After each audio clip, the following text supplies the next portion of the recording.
Great. Hey. We are rolling, and I have an amazing guest on my podcast. Also, my brother. मेरा I think इस जो मेरी जो हमारी जो फील्ड है एक्टिंग की जो दुनिया है इंडस्ट्री की दुनिया का मेरे जो हैंडफुल ऑफ जो 2-3 दोस्त हैं उनमें से एक मयंक है और हमारी दोस्ती ब्रो 2011 से है 10 हाँ 10 से हमारी दोस्ती है। मयंक अपनी अच्छी आवाज़ से कुछ बोल दे हेलो हेलो तो सुना जरा अपनी। हेलो। क्या मेरी आवाज़ आ रही है? तेरी आवाज़ प्रॉपर आ रही है और ख़तरनाक गांड फाड़ आ रही है। कॉफ़ी कैसी है ब्रो? बहुत सही। अच्छी है ना? मैंने कहा था तुझे अच्छी लगेगी।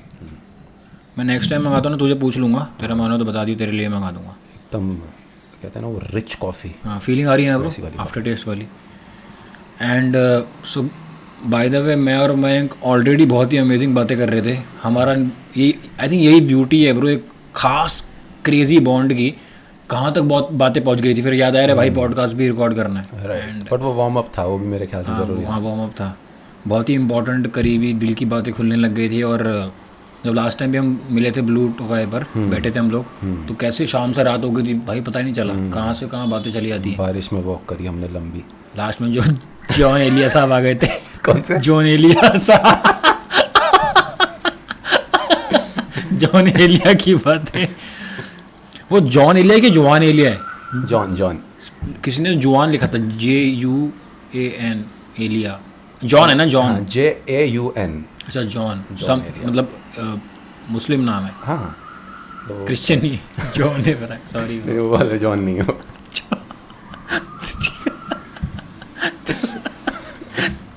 तू साला वैसा तो नहीं कि तेरे को हंसी आती है तो ऐसे करता है क्या करती है मैंने। हाँ। अबे जॉन एलिया साहब हंस रहे होंगे ऊपर से देख के। नहीं एंजॉय इन माय नेम। उस आदमी ने खुद अपने आप को सीरियस नहीं लिया कभी, इतना हमको भी नहीं लेना चाहिए। बेहतरीन इंसान थे वो। खैर ब्रो तेरा दिन में तो करता क्या आजकल, मतलब क्या चल रहा है? हम लोग काफ़ी टाइम से मतलब मिलते हैं हम लोग, but we don't know what we are doing like. यार ऐसा मैं ना बहुत टाइम से सोच रहा था कि दिन प्लान करना शुरू करूँगा कि सुबह उठ के जिम जाऊँगा, फिर ये करूँगा, हमेशा की तरह वो प्लानिंग। पर मैं ऐसा कुछ अभी फ़िलहाल तो प्लान करके कुछ नहीं कर रहा हूँ। बट हाँ, जिम जाना सुबह का वो हमेशा से रहा है, वो अभी भी हो रहा है। बेस्ट चीज़। हाँ। अर्ली मॉर्निंग ट्रेनिंग करता है तू?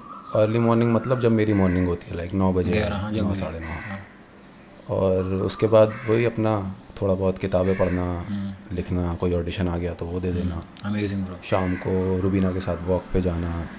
बहुत सिंपल लाइफ होगी। हाँ एकदम प्यारी खूबसूरत वाह। पारिवारिक ज़िंदगी, मज़ा आ रहा है मतलब।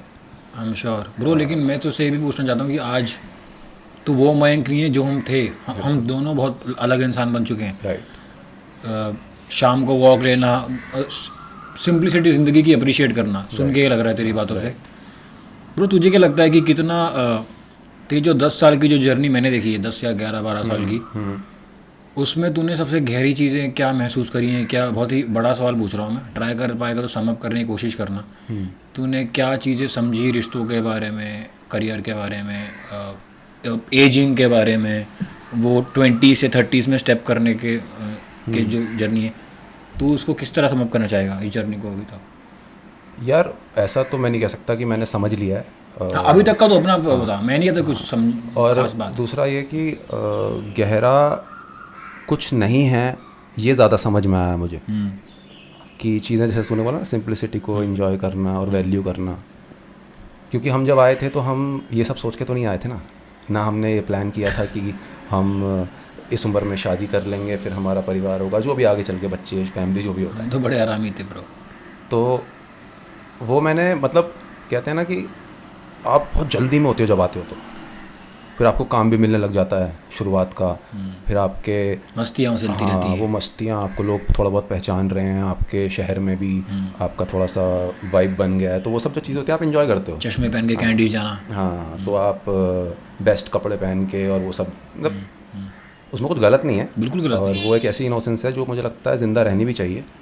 बट उस उम्र में वो होना बहुत ज़रूरी है, अगर नहीं है तो फिर डरावनी बात है वो। बिल्कुल वही मैं आ रहा था कि जल्दबाजी कम हो गई है। हाँ, है ना, ठहराव आ गया बेसिकली। ठहराव। अब ठहराव भी ना कई सारे तरीक़ों का होता है मेरे ख्याल से, कि लोग कई बार ऐसे बोलते हैं कि हम maturity is not speaking much, मैं उसमें बिलीव नहीं करता। अगर आपके पास कहने के लिए है, बिल्कुल कहो। और आपके बातों में आपको लगता है ऑनेस्टी है, ट्रूथ है, और आप किसी का बुरा नहीं कह रहे हो, तो कहो ना, बिल्कुल क्या दिक्कत है। बिल्कुल। तो वो एक चीज़ समझ में आई है। दूसरी है कि बहुत सिंपल है, चीज़ें बहुत ही ज़्यादा सिंपल हैं। अगर हम सच्चाई से उसको समझ लें और जीना शुरू कर दें, और नहीं भी समझ में आ रहा तो इस अवेयरनेस को अपने दिमाग में डाल लें कि चीज़ें सिंपल हैं, वो आएंगी आपके पास। तो एक तो वो कि रशनेस और जल्दी थोड़ी सी कम हो गई है। और कई बार जैसा होता है ना कि इस चक्कर में ऐसा भी ना लगे कि भाई तुम काम को लेकर एकदम ही रिलैक्स हो गए हो, ऐसा भी नहीं है। जब अपॉर्चुनिटी आती है या ऐसी कोई चीज़ सामने आती है तो आप अपना बेस्ट देते हो जिसकी आपने तैयारी करी हुई है। जैसे कि तूने कल भी ऐसा किया कि हाँ, तो अगर आपको कोई अच्छा ऑडिशन आता है तो आप देते हो उसी ईमानदारी से और उससे ज़्यादा समझ से जो पूरी जर्नी ने सिखाई है। तो वो सब हुआ है। दूसरा रिलेशन विद योर फैमिली, वो काफ़ी बदल गया है। वो काफ़ी बदल गया है, क्योंकि जब आप एकदम आज़ाद होते हो घर से और आप बाहर निकल के आते हो तो आपको लगता है कि अब तो मैं मतलब सब पालूंगा, सब कर लूँगा। कई बार आप भूल जाते हो कुछ चीज़ें जो ज़रूरी होती हैं परिवार को लेकर, माँ बाप को लेकर, आपके भाई को लेकर, बहुत सारी चीज़ें होती हैं यार। मैं एक ऐसा कुछ पॉइंट नहीं बता सकता। ऐसा नहीं आप दिल से चाहते हो ऐसा करना, पर आप अपने में इतना खो जाते हो। लेकिन फिर आपको समझ में आता है कि तब भी उनकी इतनी ज़्यादा ज़रूरत थी और आज भी उनकी ज़्यादा ज़रूरत है, और वो हमेशा रहेगी। तो उन चीज़ों की वैल्यू करना, तो ये है जो अब जैसे मान ले बहुत बढ़िया दोस्त भी मिले यहाँ पर, अब हम लोग एक दूसरे को इतने सालों से जानते हैं, तो उसमें भी हमने तेरा सबसे कांस्टेंट जो रिश्ता दोस्त है वो मैं ही हूँगा शायद। हाँ, मुंबई में। हाँ, वैम्पायर हूँ मैं, वैम्पायर 200 साल तक इधर ही छोड़ूंगा नहीं। वैम्पायर हूँ मैं। बोल। तो सॉरी काटने के लिए। हाँ, तो ये चीज़ें हैं। दूसरा मैच्योरिटी जो आई है, जो भी एक्शंस में आई है, जो चीज़ें आई हैं, उनके साथ साथ मुझे लगता है वो इनोसेंस भी ज़रूरी है, जो तू कह रहा था। जैसे बीच में मेरा इतने सालों का गैप आ गया था काम को लेकर, तो तूने ही मुझसे कहा था कि मयंक अब तुझे अगर दोबारा शुरू करना है तो तुझे वही एनर्जी और वही इनोसेंस के साथ वापस मिलना होगा लोगों से। ये ना सोचते हुए कि यार मैं तो अब पहले काम किया है मैंने, या फिर जो भी है, या जो भी इनहिबिशन जो आते हैं बीच में, या फिर ऐसा कि कहीं यार लोग क्या सोच रहे हैं, अजीब ना लग जाए, ये सब। और उसी तेरे को ईमानदारी से एक्शन लेने होंगे, जो मैं ले रहा हूँ। बेबाक होना ज़रूरी है। जो मैं ले रहा हूँ, जो मतलब शुरू में मुझे दिक्कत आ रही थी, बट अब मैं ले रहा हूँ, ज़रूरी है, बहुत ज़रूरी है। और वो रिजिडिटी जो टूटी है, स्पेशली एक और ये जो वर्ड है ना, रिजिडिटी, ये मैंने तेरे से भी एक बार कहा था when we were discussing about शादी, और तू हमेशा से अगेंस्ट था शादी के, कि मुझे नहीं करनी। अगेंस्ट नहीं था, मतलब तूने बोला था कि मुझे नहीं पता, मतलब अगर कभी हुआ तो देखा जाएगा, सोचता नहीं हूँ मैं इस बारे में इतना। बट अभी कुछ साल पहले या 1-2 साल पहले तूने कहा मैं सोच सकता हूँ, आई डोंट नो, बिल्कुल है ना। तो वो मेरे को लगा कि दिस इज़ ग्रोथ। मैंने तुझे कहा था कि मैं चाहता हूँ कि मैं एक फैमिली मैन बनना चाहता हूँ, क्योंकि it's a part of my dream now. It's the hardest thing to do, like to strike a balance, it's to strike up. क्योंकि मेरे लिए, मेरा स्टार्टिंग से मेरे मन में एक अजीब सी चीज़ है कि जो चीज़ मुझे टेरिफाई करती है ना, आई फील मेरी ग्रेटेस्ट ग्रोथ उधर ही एग्जिस्ट भी करती है। चाहे वो ट्रेनिंग हो, या पहले बोलना नहीं आता तो कैमरे के सामने हो, परफॉर्म करना हो, या फिर मेरे करियर में ब्रेक लेके जो वापस आने की जो शुरुआत होनी, ये भी अपना में बहुत टेरिफाइंग सिचुएशन थी मेरे लिए। सेम थिंग शादी को लेके भी रही है। बट ये जो पहले की जितनी भी चीज़ें तूने बोली है ना, ये सब चीज़ों में तू अकेला है, तेरी ग्रोथ है, बहुत सही बोला। लेकिन व्हेन इट कम्स टू शादी, you are allowing someone else to come in your life. Yes, you're right. And that is again a responsibility, a beautiful thing also. Beautiful thing. अभी it's a game changer. उसको तोड़ के तूने वो सोचा, तो वो भी अपने आप में एक मतलब ब्रो पता मैं सॉरी मैं कहना चाहता हूँ कि मुझे ना इंट्यूटिवली फील हुआ, लाइक जिंदगी की रिदम होती है ना किस तरह कि कुछ चीज़ें, रात को जागना, लेट सुबह उठना इंट्यूटिवली रॉन्ग लगता है हमको। तू कोई कितना भी बोल ले, नहीं मेरा तो रूटीन ही ऐसा है, वो अपनी ग्रोथ पे बैठा हुआ है। जब पक्षी सुबह उठ रहे हैं तो मतलब जिंदगी रिदम भी ये कहती है कि तू भी सुबह उठने के लिए बना है, मतलब फलाना इंसान भी सुबह उठने के लिए बना है। सिमिलरली शादी के रिश्ते में बहुत गहराई है, उसको झांक के देख के समझना ज़रूरी है कि दो इंसानों का मिल के रहना ज़रूरी क्यों है, उसके पीछे क्या छुपा है, वो कौन सा डीप मैसेज है जो हम मिस कर रहे हैं, फलाना इंसान जो भी मिस कर रहा है या मैं वो इंसान रह चुका हूँ। तो वो इसलिए मैंने कभी भी ना ब्रो, मैंने कभी कॉन्क्लूड नहीं किया है शादी कभी नहीं करूँगा। मैंने कहा ब्रो अभी समझ में नहीं आ रहा है, देखा जाएगा, पता नहीं क्या है। जब वो आया तो मैंने सीधा बोला कि मैं ब्रो मुझे एक बैलेंस स्ट्राइक करना है, मुझे बच्चे भी चाहिए, I want to have my kids as well, इंशाल्लाह अल्लाह की दुआ से। और मुझे बहुत ही सिंपल सामाजिक इंसान बन के अपना घर बिल्ड करना है। That's part of my, I feel that's my bigger dream now. जो सेक्युलर वर्ल्ड में नाम वाम कमाना हो तो होता रहेगा भाई, उसका उतनी नहीं पड़ी मेरे को। वहाँ तू अकेला है, वो कुछ नहीं पड़ी मेरे को, वो सेकेंडरी है, करता रहा, वो सेकेंडरी है, वो प्राइमरी नहीं है। प्राइमरी मेरे लिए है कि ये मेरा किंगडम है bro, that's my kingdom, that's what I want to build. And it has taken, लोग कहते हैं मैंने वर्कशॉप कर ली, मैंने फलाना इंसान की इतनी महंगी 15 दिन की वर्कशॉप कर ली। कोई बंदा ये क्यों नहीं समझता है भाई, अगर तुम आर्टिस्ट अपने को कहते हो, ये ज़िंदगी वर्कशॉप ही चल रही है। अगर मैं 5 साल कहीं जाकर आया तो मैं स्टैनिस्लॉवस्की के बाप के पास जाकर आया हूँ। वो कहाँ पर है? वो मेरे मन के अंदर है ब्रो। पर वो वही वाली बात है ना कि वो टू हैव दैट अंडरस्टैंडिंग कि भैया मैं खुद से उतनी बात कर पा रहा हूँ या फिर उतना समझ पा रहा हूँ, चीज़ों को वैसे देख पा रहा हूँ, पक्षी के रूटीन से अपना रूटीन मैच कर पा रहा हूँ। तो ये समझ अगर सब में आ जाए तो फिर मज़ा अलग है। बहुत सही बोला ब्रो। सोचना ब्रो, अगर समझ, hypothetically I am saying you are Ambani son, तू अंबानी का बेटा है, ऐसा कुछ, तू बिग शॉट का बेटा है, कोई भी जो ना XYZ का, तू 6 साल के लिए किसी को देख ही नहीं रहा, कहीं नहीं है। और फिर लोगों की तो आदत है बात करने की, अरे महंगा, तू आके बोलता है कि मैं ग्रोटॉस्की और स्टैनिस्लॉवस्की सबके कोर्स करके आया हूँ। लोगों का भाई नरेशन चेंज हो जाएगा, भाई आओ please meet us on a coffee.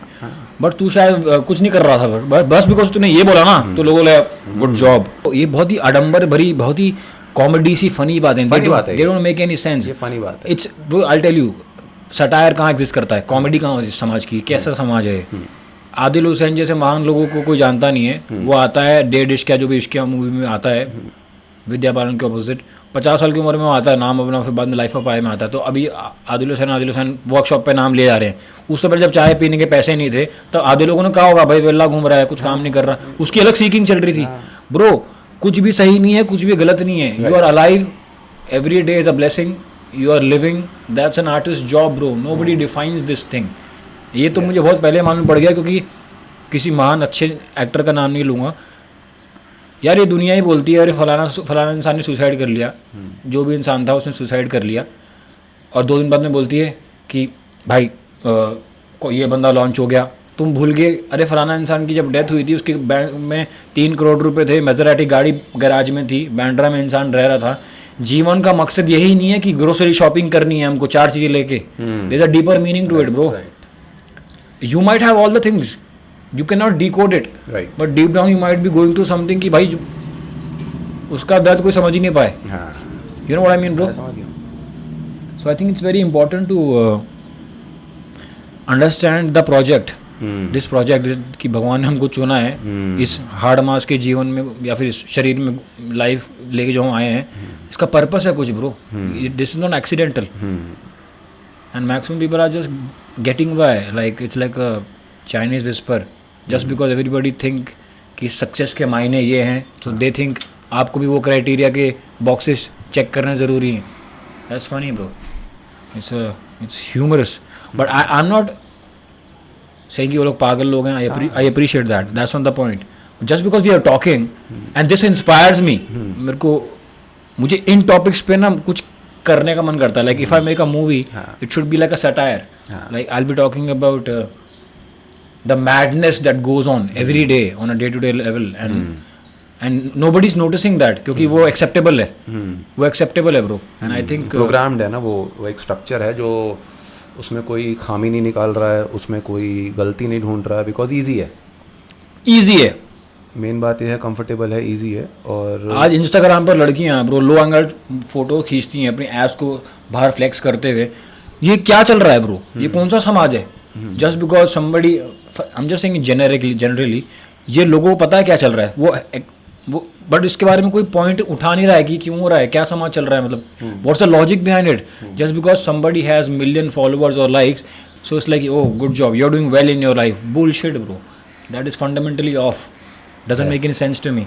I would rather have peace of my life than success in this way. You know what I mean, bro? हाँ, तेरी सक्सेस अलग है, तेरी परिभाषा अलग है, और वो जिनकी तू बात कर रहा है वो शायद मज़े कर रहे हैं इस चीज़ में, अभी इंजॉय कर रहे हैं, अभी वो उनकी जर्नी है, और अगर वो उस प्रोसेस को, उस जर्नी को इंजॉय करें, कब तक करें, ये उनके ऊपर है। अगेन नथिंग अगेंस्ट कि भाई this is just an open topic bro. देख ब्रो, मैं मेरा सिंपल सा एक पॉइंट है ब्रो, हर जनरेशन की ना एक रिस्पॉन्सिबिलिटी है. Let's just not make it about a career, let's just make it about humanity.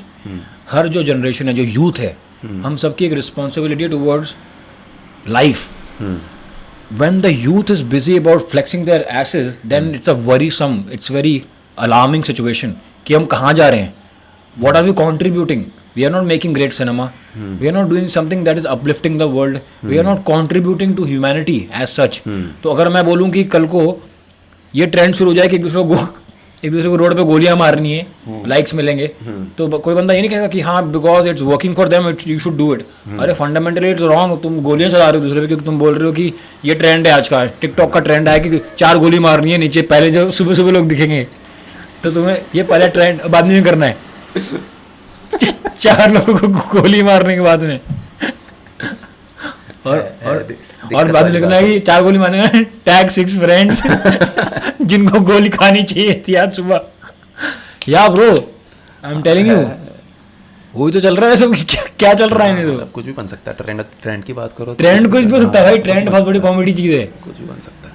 कल को ऐसा ट्रेंड बन जाए कि भाई सबसे जो पहला जो बुढ़ा आदमी देखे उसको रैपर खींच के मार के भागना है. इससे trend it can be a trend भाई. कुछ भी वायरल हो सकता है आज की दुनिया में. सब चांटे मार रहे हैं, बुढ़े अंकल बच रहे हैं बेचारे, सुबह उठते ही चांटा पड़ेगा किधर से भी. हाँ ब्रो, सारे जॉगर्स पार्क में कोई बुढ़ा नहीं दिख रहा शाम को क्योंकि ट्रेंड चल रहा है वाला. सारे के सारे टिकटॉकर ढूंढ रहे हैं बुड्ढों को. सारे शाम को बुड्ढे रिक्शे पकड़ रहे थे कि मुंह लाल, अंकल ट्रेंड हो गया आप पे. अंकल बोलता है बहन इससे अच्छा तो मेरी जवानी थी, ये बुढ़ापा भारी पड़ गया. नेक्स्ट दिन मैं जो बुढ़ा आदमी ना वो बाल काले करके आया ट्रेंड रिवर्स करने के लिए कि मैं जवान हूं ना अभी, बाल काले करके. तो उसने अपने पड़ोसी को रैपट मारा. उसने बोला अबे सामू तू तो मेरी उम्र का है. बोलते आज ना हूं मैं तेरी उम्र का, मैं जो ट्रेंड कर रहा आज. सामू ने रामू के रैपट मारा. Trend over bro. लेकिन वी हैव सम टाइम. तेरे से बात करके मजा आ रहा है. अभी तो मैं अपनी वाइब में आया हूँ कॉमेडी वाली. जॉन ले लिया तो मैं वो भी खत्म भी हो गया अपना. चल रहा है अच्छा, तू कह रहा सम टाइम, मुझे लगा पता नहीं 25 मिनट के बाद में कैमरा हीट होता है. अच्छा हाँ, अभी तो दिख रहे हैं. तेरा क्या मस्त फ्रेम बना यार. है ऐसा क्या? Bro I am very happy bro. मैं इस वाले पॉडकास्ट के लिए काफ़ी एक्साइटेड हूँ क्योंकि मैंने अच्छा सेटअप किया है आज. मज़ा आ रहा है. आई थिंक ये जवाब बनेगा मेरे प्रॉपर सेटअप का. ऐसा कुछ करूँगा मैं भी. तो ब्रो ये जो बातें जो हम करते हैं ना हमेशा, ये चलती रहनी चाहिए. ये बात मज़ा आता है बहुत. मैं बोल रहा ना वो वाला जो मैच्योरिटी अपनी जगह है, पर ये बातें ज़रूरी हैं. मेरे को इसी में मज़ा आता है. जब भी मुझे, मैं आज ही साइकिल से आते हुए सोच रहा था, मैंने बोला मैं उन लोगों में से है जो कि मैं जोक बोलूँगा भी नहीं, वो वहाँ पहुँच चुका होगा ना. ये पता है तो क्या सोच रहा है. छिछोरेपन से वाकिफ हूँ मैं पूरा वहाँ पे तुम्हारा पहुँचा होगा पहले ही. तो यार अब ना जानते हो क्या सोच रहा है. मैंने कहा भाई ये तो कुछ भी नहीं है. कितनी बार तो ऑडिशन से भगाया हुआ है हमको. हान हून और अहम भगा दिया था ना मैं. नहीं बोला, हमने डिस्टर्ब कर दिया था. हमको भगाया नहीं था. ऑडिशन दे के आए थे हम लोग. नहीं पर उस समय के लिए हमें बोला था बाहर जाके हंसो. बाहर जाके हंसो. मैंने शुरुआत करी थी, फिर तू उससे रुकी नहीं. तेरा मुंह लाल हो गया था पूरा और तू हंसता जा रहा हान हून करके. तो ब्रो लेकिन ये बात बहुत सोचने वाली है. अभी कभी कभार तो ऐसा हुआ है जब मैं बहुत परेशान चल रहा था और कोई ऐसा अजीब सा ट्रेंड चल पड़ा था, तो तू खुद भी सोचेगा कभी और सुबह उठ के मैं भी ट्रेंड करूं क्या आज कर लूं क्या. तेरा भी वजूद हिल जाएगा भाई. सभी ट्रेंड. तू के दोस्त से फ़ोन करेगा अरे ब्रो यार मैं परेशान हूँ, सब ट्रेंड करते बोलते हैं रुक जाओ मैं बाद में बात करता हूँ, मैं जरा ट्रेंड शूट कर रहा हूँ. तू बोलेगा अरे भाई ऐसा होता है. हाँ ब्रो. तू जैसे इस बारे में तू बोल रहा है ना कि ऐसा होगा, ये बात तो मैंने होते हुए देखी है. ऐसा कोई रैपट पड़ रहे हैं नहीं, रैपट नहीं पार्क में किस तरह के ट्रेंड जो होते हैं और कितनी जल्दी उसे बनाना होता है और फिर डालना होता है ताकि कोलैब मिल जाए या पैसा आ जाए थोड़ा सा. भाई रोड पे हर बंदा नाच रहा है. हाँ. एक आंटी नाले में गिरी ब्रो, नाला खुला हुआ था. हाँ. उसके बाजू में फुटपाथ पे 3 लोग ऐसे नाच रहे हैं. मैंने कहा बहन चोदी क्या दुनिया चल रही है. तो है वो. क्या चल रहा है वो आंटी नाले में गिरी? कुछ लोग ना अच्छा भी बनाते हैं, कुछ लोग कुछ लोग बना हर दौर में अच्छे लोग भी होते हैं। कुछ लोग मैंने देखा जो अच्छा कॉमेडी क्रिएटिव कंटेंट बनाते हैं, पर जो तू बता रहा है ये वाले ब्रो मैंने देखा आंटी नाले में गिरी फिसल के बहुत जोर से। हाँ सच में? हाँ बारिश में पीछे वहाँ पर काई जमी हुई थी फुटपाथ के पास, या आंटी गिरी है और दो लोग धूप में पूरा मुंह तो सफ़ेद करके आते हैं पाउडर लगा के, वो लोग नाच रहे हैं वो लोग, और 2 मिनट के लिए वीडियो रोकी, क्या हो गया? अरे वो आंटी गिरी थी वहाँ पर, ठीक है एक और टेक करते हैं इधर ही बैक रोड पे ब्रो। दैट्स क्रेजी ब्रो, ये सब देखा मैंने तो मैं हंसा, ये सब देखना पड़ रहा है। मैं हंसा लेकिन बहुत देर तक। एक तो जिस तरह आंटी गिरी, आंटी को किसने उठाया फिर? आंटी उड़ गई, उन लोगों ने उठा दिया ब्रो। आंटी जब गिरी ना, एक तो वो बहुत कॉमेडी चीज़ थी, बहुत जोर से गिरी आंटी, मतलब कि सोच एक साड़ी में लेडी एकदम से एकदम पार्कोर की तरह फिसल के एकदम से पैर हवा में यूं उछल जाए, और प्रॉपर साड़ी यूं ऊपर यूं करके स्पाइडरमैन की तरह दाम गिरे नीचे, इतनी बड़ी आंटी साइड में लगे नाच रहे हैं। तो मुझे लगा आंटी मरा तो नहीं, कोई इतनी जोर से उछली, आंटी 4 फीट ऊपर हवा में उछली ब्रो, और गिरी नीचे, और वो नाच रहे हैं वहाँ पर दोनों, और दोनों के बाल यूं तीखे वाले डाई करे हुए, तीखे वाले एकदम तीखे वाले हैं। हाँ, और पैर में चोंच वाले जूते पहन कौन से, या फिर एक ने तो बहुत बड़े से वाइट कलर के जूते पहने थे जो शिन तक आ रहे थे उसके, दिखने में ऐसे लग रहे थे दिल्ली में बैंड वाले आते थे ना, वो पेपड़े में ढोल टकीला ढोल टकीला नहीं बोलता था वो, अब ढोल टकीला बोलता था ज्यादा जो जो जो जो ढोल बजा रहा था ना, उसका चेहरा देख, नोटिस करना, उसका चेहरा हमेशा हमेशा के लिए ऐसा हो रहा है और ना तो उसकी बॉडी को यहाँ से नोटिस, क्योंकि उसके हाथ दिखते नहीं है, क्योंकि वो ऐसे ऐसे मारता है ऐसे, तो ऐसे ये चलेगा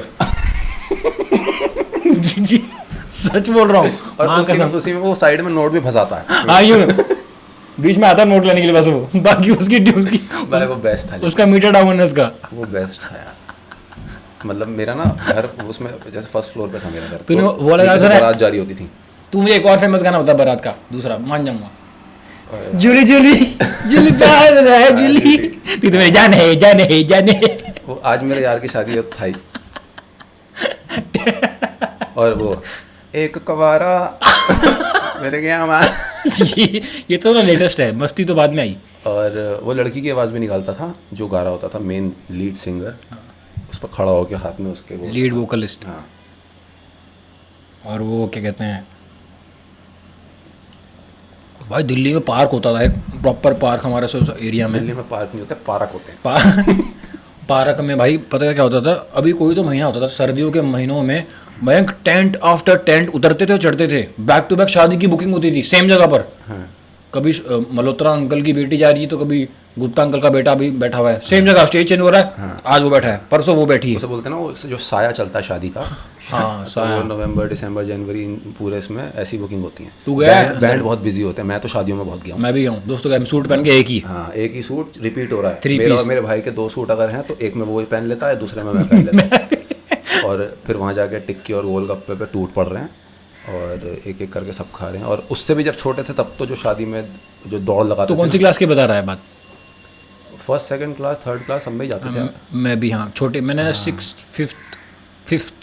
तक गया हूँ। हाँ नहीं मैं तो आगे तक भी गया हूँ, ऐसा नहीं है, मैं 9 उसके बाद तो क्योंकि यहाँ आने की तैयारी हुई थोड़ा सा फिर मुंबई में नहीं गया मैंने, मुंबई में होती भी नहीं, मुंबई में नहीं होता।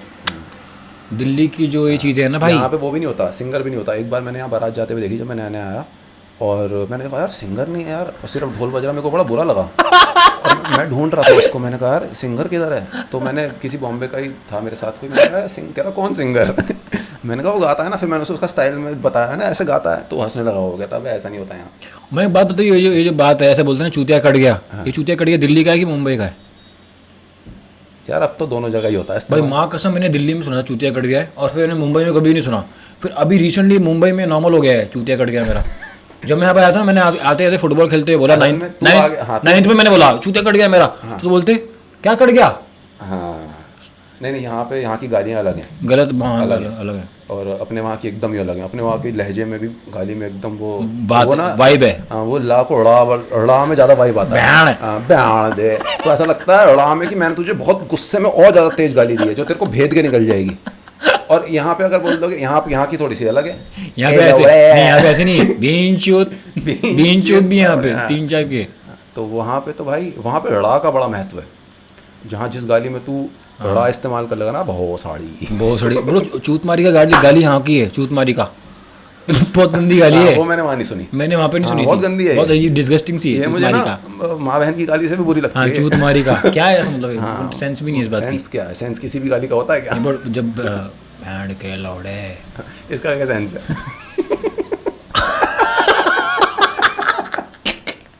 हाँ बट लेकिन चूतमारी क्या कहना चाह रहे थे चूतमारी का?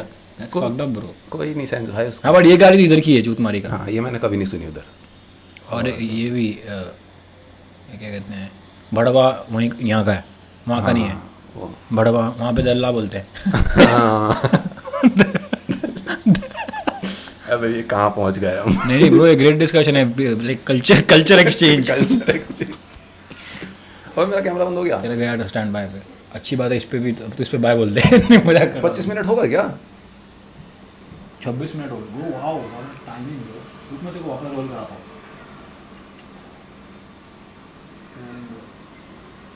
मेरा बंद हो गया लेकिन अब यार, अभी हुआ लेकिन तू बोल सकता है। Guys our cameras are behaving the way they always behave, they are heating up and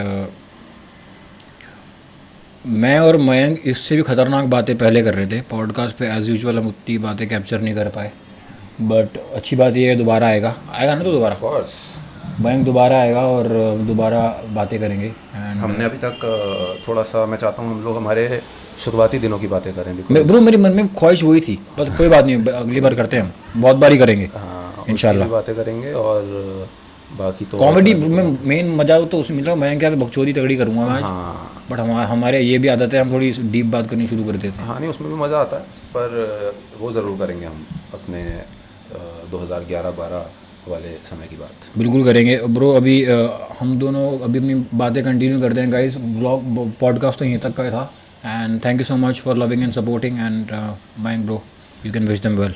thank you everyone and happy birthday to you. Happy birthday happy birthday जिनका आज हो और जिनका आने वाला है। मैं फेसबुक की नोटिफिकेशन हूँ जो आती रहती है। हैप्पी न्यू ईयर डेली सुबह wish them happy birthday guys, happy birthday, happy new भाई। ईयर। आखिरी वाला बाय करना नहीं आता भाई हमको, इसलिए happy new year, happy year बोल दे। Happy new year. कितने महीने बाद है? 5 महीने बाद है। Bye guys, bye bye bye.